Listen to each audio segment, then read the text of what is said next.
In the land of the rising sun, there lived a samurai named Kazuki, whose destiny was shrouded in darkness. It was clear at the day of his birth that he was born to kill. A terrifying blood-red moon hovered over Kazuki's birth, an unease that hung over his life. He was raised in an ordinary little village surrounded by fields of rice and gorgeous mountains. He had intense training from his father, a well-known samurai, who saw his born ability for fighting.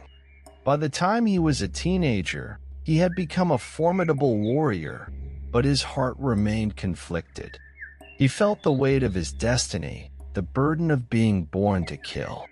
Kazuki's fate took a nasty turn when Lord Takashi, a nearby warlord, began war on their peaceful village. Lord Takashi was a brutal and greedy guy who thought the only way to truly dominate a region was to enslave its neighbors.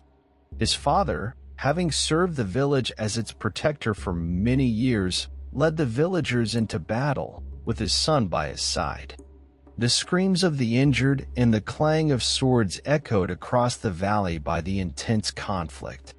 He battled bravely, his blade flashing with lethal accuracy. However, he couldn't shake the uneasy feeling that he was living out his sinister destiny as he defeated enemy after enemy. When they finally breached Lord Takashi's castle, the true horror of Kazuki's fate was revealed. The warlord had taken his own people hostage, and it was clear that the warlord would not think twice to slaughter his own people in order to protect himself. The locals looked to Kazuki and his father to end this reign of terror.